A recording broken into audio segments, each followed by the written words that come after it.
अफगानिस्तान जो है वो अभी बाज नहीं आ रहा है, बॉर्डर पे फायरिंग अभी कल भी। तो इसका क्या आगे मुस्तकबिल देखते हैं? बहुत सारे लोग हेडिंग कुछ लगाते हैं तो अंदर कख भी नहीं होता। अमेरिका गिर गया तो अंदर कुछ ऐसे इंडियन मीडिया ने और इंडियन प्रिंट और इलेक्ट्रॉनिक मीडिया ने उसके वजह खबरें चलाई वो ये है कि ISI sponsored Sikh militants have targeted. ISI से स्पॉन्सर्ड जो सिख मिलिटेंट है उसको पाकिस्तान के साथ उन्होंने दो फॉल्स फ्लैग ऑपरेशन। अगर आप कुछ करेंगे तो वो नेगेटिव आपके खिलाफ जाएगा ना। बेवकूफ़ों की हुकूमत होगी या ट्रंप की हुकूमत, ट्रंप जैसे लोगों की हुकूमत होगी तो वही करेगी जैसा ट्रंप बेवकूफ़ है। हमारे ट्रंप की हुकूमत तो नहीं है कि जो हम इस तरह झूठ बोले। और अगर हम भारत के बारे में और उनकी इंटरनल पॉलिटिक्स या उनकी दहशतगर्द तंजीम और उनकी दहशतगर्दी के बारे में कोई बात करते हैं तो वो किसी कॉन्स्पिरेसी थ्योरी पे बेस नहीं करती। तो उसके बाद 3000 कश्मीरियों के घर तो चाइना इंटरेस्टेड है तो उसका कोई सॉलिड मेजर है। इससे लगता है कि पाकिस्तान के अवाम और ईरान के अवाम किस तरह कनेक्टेड हैं। अस्सलाम वालेकुम जी, मैं हूं हसनैन चौधरी और हमारे साथ मौजूद है मेरे रिटायर्ड सैयद जफर अली साहब। आलमी मंजरनामा के हवाले से आज हम आपको बहुत सारी मालूमात से जो है वो आगाह भी करेंगे। सर, बहुत सारी डेवलपमेंट्स हो रही हैं और खास तौर पर जो हमने बात की थी पिछले प्रोग्राम में कि इंडिया जो है वो उनके पेट में दर्द हो रहा था और अजीबोगरीब हरकतें कर रहे थे, तो हमने ये किया था कि फॉल्स फ्लैग जो है ना वो इस तरह का कोई एक्टिविटी करेंगे और उन्होंने किया भी। और उसके बाद अब इल्ज़ाम पाकिस्तान पे लगाया जा रहा है, सोशल मीडिया पर भी वो प्रोपेगेंडा कर रहे हैं। दूसरी तरफ देखें तो कश्मीर के जो बेसिस हैं, मतलब कश्मीर के जो एयरपोर्ट्स हैं सिविल, वो भी उन्होंने आर्मी की कस्टडी में ले ली है और वहाँ पर जो है वो 27 तक जो है वो कहा जा रहा है कि वो उनके पास रहेंगे और कोई ऐसी एक्टिविटी दूसरी जो है वो सिविल नहीं होगी वहाँ पे। और तीसरा, अफगानिस्तान के हवाले से जो हमारे मुज़ाकरात हैं वो एक बड़ी पॉजिटिव कोशिश है और चीज़ें बेहतरी की तरफ नज़र तो आ रही हैं, लेकिन उसके बावजूद देखा जाए तो अफगानिस्तान जो है वो अभी बाज नहीं आ रहा है। बॉर्डर पे फायरिंग अभी कल भी फायरिंग की इतलात थी और इस तरह की वो चीज़ें कर रहा है, लेकिन पाकिस्तान से अभी तक जो है वो कोई ऐसी एक्टिविटी नहीं हुई है। तो इसका क्या आगे मुस्तकबिल देखते हैं? बहुत बहुत शुक्रिया हसनैन।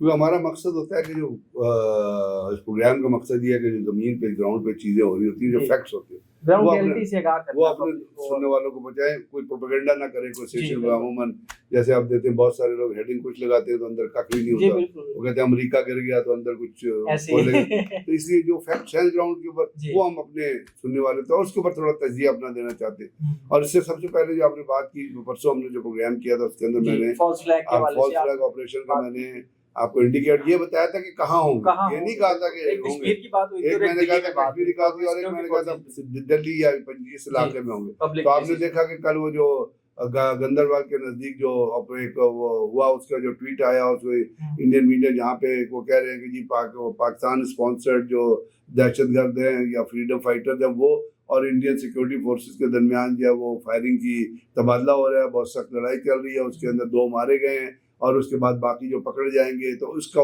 तमाम का तमाम ब्लेम जो उन्होंने पाकिस्तान पे दिया। और दूसरा, आज एक चंडीगढ़ में ब्लॉक 37 में एक पार्किंग लॉट में एक बम ब्लास्ट हुआ है और जिसकी वैसे जिम्मेदारी जो है सिख तंजीम है बब्बर, उन्होंने कबूल किए। लेकिन इंडियन मीडिया ने और इंडियन प्रिंट और इलेक्ट्रॉनिक मीडिया ने उसके वजह खबरें चलाई वो ये है कि ISI sponsored Sikh militants have targeted, यानी ISI से स्पॉन्सर्ड जो सिख मिलिटेंट है उसको पाकिस्तान के साथ उन्होंने पाकिस्तान 2 फॉल्स फ्लैग ऑपरेशन जो जिसमें पाकिस्तान का कोई हक वो नहीं है, क्योंकि पाकिस्तान इस वक्त इस पोजीशन में नहीं। हम दुनिया के अमन के लिए बात कर रहे हैं ना, हमारे के लिए पहले जंग बिल्कुल कोशिश कर रहे हैं, मुख्तलिफ ममालिक में जा रहे हैं, उनको बुला रहे हैं, तो उसमें लगे हुए हैं। तो इन हालात में अगर आप कुछ करेंगे तो वो नेगेटिव आपके खिलाफ जाएगा ना। तो बेवकूफ़ों की हुकूमत होगी या ट्रंप की हुकूमत, ट्रंप जैसे लोगों की हुकूमत होगी तो वही करेगी जैसा ट्रंप बेवकूफ़ है और मतलब चीटर है और सबसे बड़ा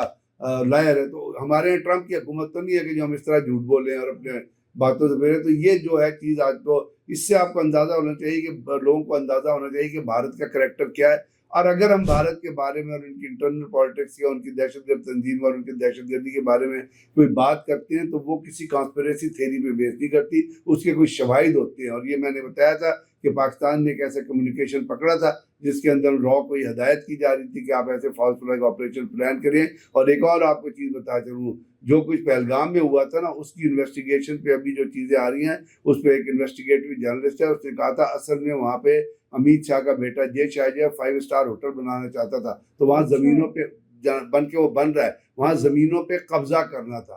तो ज़मीनों पे कब्जा करने के लिए वहाँ से जो उसके इर्द गिर्द से जो कश्मीरी रह रहे थे उनको निकालना था। इसलिए आपने देखा कि उसके बाद 3,000 कश्मीरियों के घर गिराए और उस जमीन का कब्जा कर लिया गया। ये अब एक भारतीय साफी है जिसने एक प्रोग्राम में दावा किया, और प्रोग्राम भी इंडियन टेलीविजन पे चल रहा था। आप जाएं तो गूगल पे प्रोग्राम को सर्च कर सकते हैं। अभी उसके साथ साथ आपने जैसे कहा कि इंडिया ने एक बड़ी डेवलपमेंट है कि इंडिया के जो एयर बेसिस हैं, जिसमें जोधपुर है, कश्मीर जो जोधपुर है, अपना आदमपुर है, श्रीनगर है और पुणे एयरफील्ड जो है, इनको सिविलियन ट्रैफिक के लिए बंद कर दिया गया है। और उसके लिए कहा कि 29 अप्रैल तक इसके और एक्सक्यूज ये दिया गया है कि इन तमाम एयरपोर्ट्स के ऊपर जो है रनवे वो रिपेयर हो रहे हैं।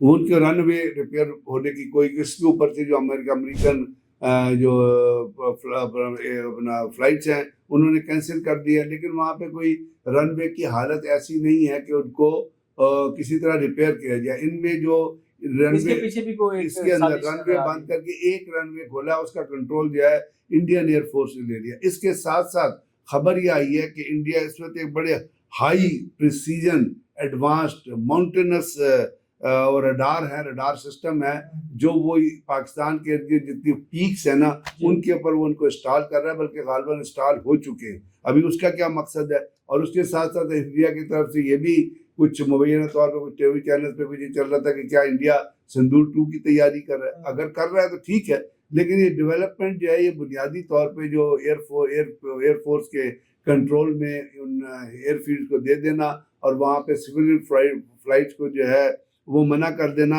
इससे तो एक मिलिट्री रेडीनेस की बना वो आती है ना कि आप अपनी मिलिट्री को, एयरफोर्स को रेडी कर रहे हैं। क्योंकि जब आपने यहाँ जब हम उसको मॉनिटर करेंगे, अगर वहाँ पे कोई उनके आके एडवांस एयरक्राफ्ट जिसमें राफेल या कोई आके डिप्लॉय होते हैं, इसका मतलब है कि कोई अटैक का प्लान है, या कोई इस तरह के जिस तरह आपने पहले संदूर 1 में किया था कि शॉर्ट रेंज से आप आके वो प्लान। अब वो क्या, उसका मकसद क्या है? क्योंकि पाकिस्तान इस वक्त दुनिया के, अमेरिका के कहने पे और दुनिया की बड़ी ताकतों के कहने के ऊपर, चाइना और रशिया जिसमें शामिल है, एक अमन की तलाश में लगा हुआ है।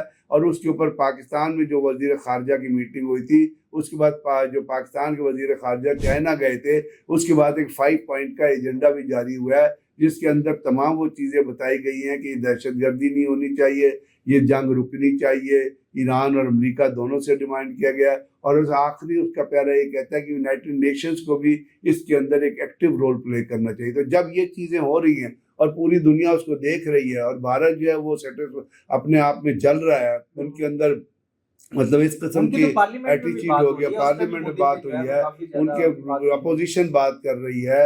और उसके साथ साथ जो उन्होंने एक पिम्प का लफ्ज इस्तेमाल किया था, हालांकि इस वक्त अगर आप देखें तो सबसे बड़ा पिम्प तो नरेंद्र मोदी है, दलाल है वो, क्योंकि वो इजराइल गया था। इजराइल जाके उसने इजराइल ने उसको कहा कि अफगान मुजाहिदीन को, अफगान लीडरशिप को कहो कि पाकिस्तान के ऊपर हमला कर दे। उन्होंने हमला किया तो दलाली का रोल हुआ ना। तो ये दलाल जो वहाँ बैठे हुए हैं उनको पाकिस्तान से जो है वो तसल्ली, तो इसलिए अब वो मिलिट्री रेडीनेस का भी मैसेज दे रहे हैं। लेकिन इस साथ एक और भी चीज़ है, वो याद रखिएगा कि इलेक्शंस हो रहे हैं वेस्ट बंगाल में, और वो वेस्ट बंगाल से पहले वो हर तरह एक्टिविटी करता है। ये भी है कि वो 26 को इलेक्शन है और एक 29 अप्रैल को इलेक्शन। इंडियन अवाम को भी पता है, इंडियन अवाम को पता है कि इलेक्शन नजदीक आते हैं तो मोदी ऐसी कोई ना कोई जो है ना वो रिटॉरिक क्रिएट करता है। और 26 अप्रैल को और वेस्ट बंगाल के जहाँ ममता बनर्जी की हुकूमत है, और ममता बनर्जी की हुकूमत जो है वो एग्जिट पोल ये कह रहे हैं कि जी ममता बनर्जी ज्यादा पॉपुलर है, दूसरे नंबर पे बीजेपी है, तीसरे नंबर पे कांग्रेस है। तो वो इलेक्शन के सिनेरियो में भी पाकिस्तान नैरेटिव जनरेट करने के लिए, और गालिबन ये भी अभी नरेंद्र मोदी जलसों में जागेगा, वह कहेगा कि जी हमें पाकिस्तान से खतरा था तो हमने जो है अपने एयरपोर्ट है वो क्लोज कर दिए हैं, और हर किस्म की सिविलियन ट्रैफिक रोज 2 फॉल्स फ्लैग वो ऑपरेशन कर चुका है। मैंने आपको कहा था कि पंजाब में या मेन इंडियन लैंड में 2 ऑपरेशन, एक अभी फॉल्स फ्लैग ऑपरेशन और होना है, ये मेरी बात लिख लीजिएगा। और वो बड़ा ऑपरेशन, बड़ा इस किस्म का इंसिडेंट होगा जिसका वो फिर ब्लेम पाकिस्तान पे एंड इलेक्शन से पहले, यानी 22 या 23 या 24 अप्रैल के दरमियान, 20 से 24 अप्रैल के दरमियान वो इस किस्म का कोई जो धमाका है या सिविलियन आबादी के अंदर वो करने करेगा। और उसका और पाकिस्तान और फिर अपने जलसों में कहेगा कि देखिए फिर पाकिस्तान है हमारे अंदर तो आप हमें वोट दें, क्योंकि वो इलेक्शन ही एंटी पाकिस्तान रिटॉरिक पर रखता है। ये कोई कॉन्स्पिरेसी थ्योरी नहीं। आप पुराने जो लोग सुन रहे हैं अगर वो कहें कि हम गलत कह रहे हैं तो आप वो रिकॉर्ड उठा के देख लें। अब उसके साथ साथ ये जब चीज़ें ख़त्म हुई हैं तो आपने देखा कि पाकिस्तान और अफगानिस्तान के दरमियान उरमची में एक पहला जो टॉक हुआ था, चाइना के जो रिप्रेजेंटेटिव थे वो बार बार आ रहे थे और पाकिस्तान के और अफगानिस्तान के, अफगानिस्तान की बड़ी इन्वेस्टमेंट है, तो फिर उरमची में पाकिस्तान और अफगानिस्तान के दरमियान मुज़ाकरात हुए हैं और वहाँ पे एनर्जी और सिक्योरिटी पे और सी पैक पे और सिक्योरिटी कनेक्ट आपस में कनेक्टिविटी और इकोनॉमिक कनेक्टिविटी पे बातचीत हुई है। और ख़बरें ये आ रही है, उसका कोई एलामिया नहीं आया कि उसके अंदर कोई पॉजिटिव ऐसी डेवलपमेंट है जिसके अंदर हम ये देख सकते हैं कि आने वाले दिनों में हो सकता है पाकिस्तान और अफगानिस्तान के दरमियान, जैसे पाकिस्तान डिमांड कर रहा है कि अफगानिस्तान की सरजमीन पाकिस्तान के खिलाफ इस्तेमाल ना हो, और उसके साथ साथ पाकिस्तान का 1 पॉइंट एजेंडा है कि जितने भी टीटीपी के लोग हैं या उनको हमारे हवाले करें या उनके खिलाफ आप वो करें। लेकिन इसके बातचीत के होने के बावजूद आप ये देख रहे हैं कि अफगानिस्तान के अंदर से फिर दहशतगर्दी हो रही है। अभी कुन्नड़ के अंदर से दहशतगर्दी हुई, मोटर फायर हुआ, और उसके बाद आपने देखा कि पाकिस्तान नवा पास के इलाके में जो है ना वो वहाँ से फायरिंग की गई स्मॉल आर्म्स की और मोटर की, और वहाँ पे हमारे लोग जख्मी हुए। तो काउंटर टेररिज्म की जब बात हो रही है तो टेररिज्म, इसके साथ साथ एक तश्कील थी उसमें 8 खवारजी हैं जो पाकिस्तान के अंदर रहते, उनको भी हलाक किया गया। अब अफगानिस्तान की हुकूमत ये समझती है कि अगर चाइना इसमें इंटरेस्टेड है तो चाइना इंटरेस्टेड है तो उसका कोई सॉलिड मेजर है, अगर वो चाइना वहाँ पे इन्वेस्टमेंट करेगा, सी पैक चलेगा तो उसका फायदा अफगानिस्तान को भी पहुंचेगा, उसका फायदा पाकिस्तान। तो ये हम इस जो मुज़ाकरात हो रहे हैं और कुछ मैंने आपको कहा उलमा के भी मुज़ाकरात हो रहे हैं, तो इन तमाम चीज़ों से अफगानिस्तान के अंदर अगर ये सोच डेवलप हुई है तो ये पाकिस्तान में भी वेलकम है। लेकिन पाकिस्तान ने कह दिया कि अगर टेररिज्म वहाँ से हुआ तो उसके खिलाफ पाकिस्तान ऑपरेशन नहीं रोकेगा। लेकिन उम्मीद करते हैं क्योंकि ये अभी जूनियर लेवल टॉक्स हैं, इसका फिर वो बढ़ेगा, लेवल बढ़ेगा, सीनियर लेवल टॉक होंगी, और लगता है कि चाइना की इन्वॉल्वमेंट से और पाकिस्तान की जो इन्वॉल्वमेंट दुनिया के एजेंडे के साथ है जिसमें पाकिस्तान दुनिया के अमन के लिए काम कर रहा है, तो उसको किसी किस्म का नुकसान ना पहुंचे। वो अरबी ममालिक भी कह रहे हैं, ट्रम्प की जानिब से भी बयान आया जंग के हवाले से, ट्रम्प वो भी रिवर्स करना चाहता है। तो लगता है कि अफगानिस्तान पाकिस्तान और दुनिया की सिचुएशन ठीक है। उसमें एक बहुत अच्छी डेवलपमेंट, एक अच्छी चीज़ मैं आपको बता, ईरान हालांकि जंग लड़ रहा है लेकिन ईरान के प्रेसिडेंट ने ख़त लिखा है अमेरिकन पब्लिक के नाम, उन्होंने एड्रेस किया कि देखिए हम आपके ख़िलाफ़ नहीं हैं, हम उस टोका के ख़िलाफ़ हैं जो हमारे ख़िलाफ़ जंग कर रहा है, वो दहशतगर्द है ट्रम्प, पीट हेग्जेट और स्टीव वेटकॉफ और जैरेड कुशनर जो इजराइल के साथ मिले हुए हैं। तो उन्होंने कहा अमेरिकन उन एफिलेटेड फैसिलिटी को जहाँ पे वो इजराइल की मदद करें हम उनको हिट कर रहे हैं, हम ईरान के लोग किसी भी तरह अमेरिकन पब्लिक के खिलाफ नहीं है। तो एक बहुत बड़ा जेस्चर है जिसका I am sure American public भी रही। और आपको पता है कि कल वली नसर स्क्वायर में एक बहुत बड़ा इज्तिमा हुआ था जिसमें औरतें ज़्यादा तादाद में थी ईरान में, तेहरान में वली नसर स्क्वायर है जहाँ तशक्कुर पाकिस्तान, मोहब्बत पाकिस्तान के नारे लगाए गए हैं, उसकी फीड भी अवेलेबल है। इससे लगता है कि पाकिस्तान के अवाम और ईरान के अवाम किस तरह कनेक्टेड हैं। इसीलिए ईरान के अवाम अमेरिकन के अवाम को भी मैसेज दे रहे हैं और दुनिया के बाकी भी अवाम को भेज दे रहे हैं कि हम आपके खिलाफ नहीं हैं, लेकिन हम भी अफगानिस्तान के अवाम को यही मैसेज देते रहे हैं कि हम अवाम के खिलाफ नहीं हैं, लेकिन आपकी जो दहशतगर्द है, जो जमीन जो आपके ऊपर भी जुल्म डाल रही है। और बल्कि मैं मुबैना तौर पर एक और चीज़ बताऊँ, ईरान के अंदर एक टैंक खड़ा हुआ था, उसके सामने एक शहरी ने, ये सोशल मीडिया पे चला है, तस्वीर भी अवेलेबल थी, वो एक शहरी ने वहाँ लिख के, अफगान शहरी ने लिख के लगाया है कि हर फिरौन के लिए एक मूसा आता है। तो हैबतुल्लाह के लिए उसने रिक्वेस्ट की है जनरल आसिम मुनीर ने कि आप आ जाएं और हमें आके हैबतुल्लाह इस किस्म के लोगों से याद रहे। तो ये फीलिंग है अफगानिस्तान के अवाम की। तो अफगानिस्तान की हुकूमत को इन मुज़ाकरात से उम्मीद है वो कुछ फ़ायदा उठाएगी। जी सर, बहुत शुक्रिया, थैंक यू।